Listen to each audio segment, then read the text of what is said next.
What's going on, Attacker Squad? It's your boy Roman and Mr. Enemy 343 back at it once again. And today, I haven't actually been doing any videos as of late, and I do apologize in advance because I've been super busy as of late, and I just actually haven't really had any good ideas, pop off to me. So I figured now would be a good time to actually, do another video. So today's video I'm going to be doing is the 10 things I would like to see possibly in season 2 of Redo a Healer.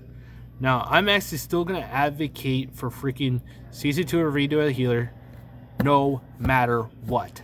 I don't care how long it takes.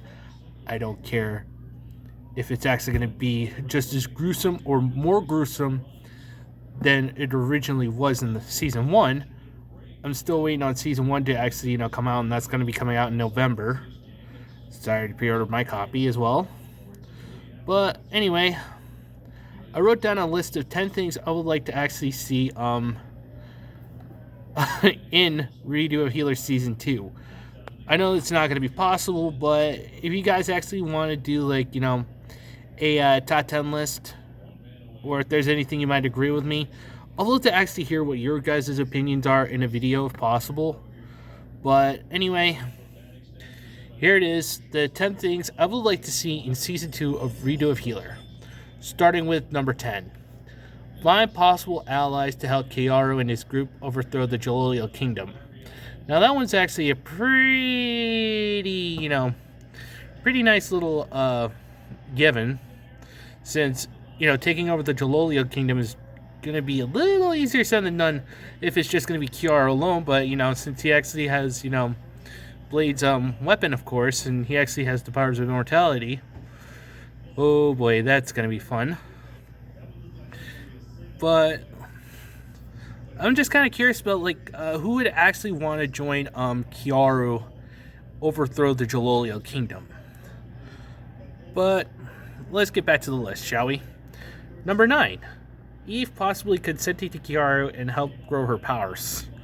Now, I know that Eve actually has been, kind of turning him down from time to time and stuff like that.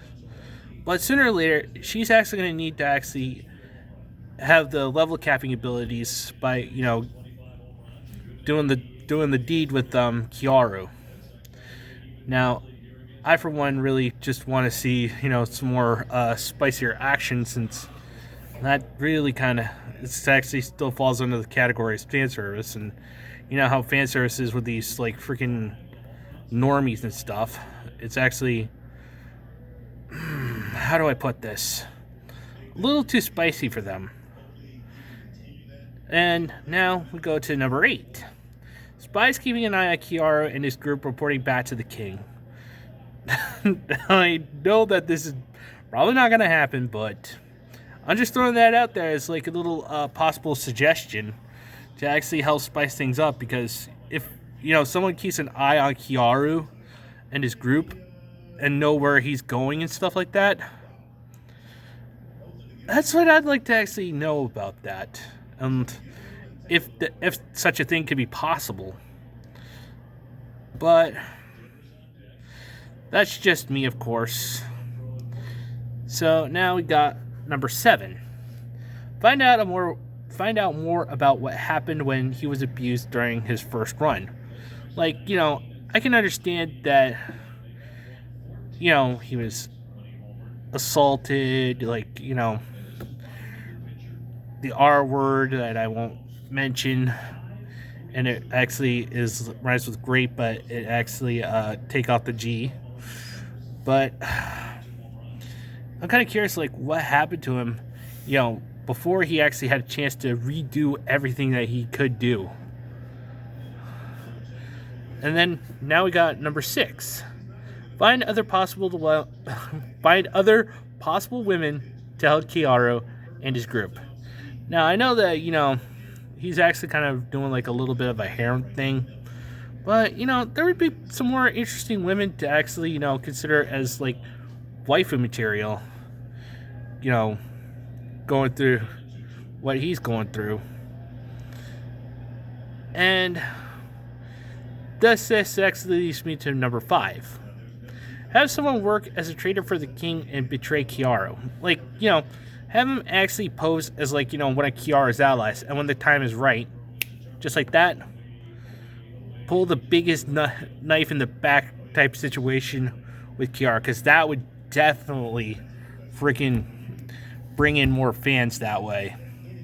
Since, you know, this is a huge, like, revenge story and stuff like that. And that's just me. I've always actually had, like, this interpretation of actually enjoying something really dark and really sinister. But I don't know how that might work, but let's get back to the list, shall we? Number 4. See how big the redo of Healer universe is. Yeah, I know there's, like, certain locations and stuff, but I want to know how immersive and, like, you know, how wide outside the Jolola Kingdom is. Like, are there any other places that, you know, we can visit? That would be pretty interesting to find out. Now we're moving on to the top 3. Number 3. More character interactions and deeper philosophy for the characters. Now this is actually a very important one. Like, you know, there actually has to be more dialogue to the characters, so that way we can understand them and, you know, where they're coming from with certain situations. But if you guys want to see more of that, you know, just leave a link just leave a comment down below and let me know what you guys would like to see. So now, this actually leads to number 2. Finding the location of the Demon Lord to find the Philosopher's Stone. Now, I know that Eve was the original first run. Eve was actually the carrier of the Philosopher's Stone, and that's how Kiara actually managed to actually undo all the things that actually happened to him. But it's just kind of really interesting just to see, you know, they're actually going to go after, like, Eve's grandfather and, you know, manage to actually get the Philosopher's Stone from him like that. And, of course, number 1. This is actually an all-time given. I don't care if it's actually going to be a short series or if it's actually going to continue on for more seasons. But this one is a definite given. Number 1, Bullet finally gets his comeuppance. Dude, what happened to Kiara with Bullet? That was just absolutely mind-boggling. I really hope that, you know, he can actually give Bullet a worse fate than Blade. Because, yeah, at least Blade actually, you know, bought the farm. But I want to see freaking Bullet get worse than Blade. That would be, like, you know, the absolute cherry on top. I would love to actually just see Bullet finally just get his revenge. I mean, Kiara get his revenge against Bullet for all the times that he was actually, you know, assaulted and stuff like that, and even used up. But anyway, guys, let me know what you think down in the comments below. If you really enjoyed this, smash the like button if possible, subscribe if you're new, hit that notification bell, share this video far and wide, and as always, guys, remember these 3 things. Respect the waifus, enjoy your fandoms, enemies freedom. Until the next one, this is Mr. Enemy 343 saying, sayonara everyone.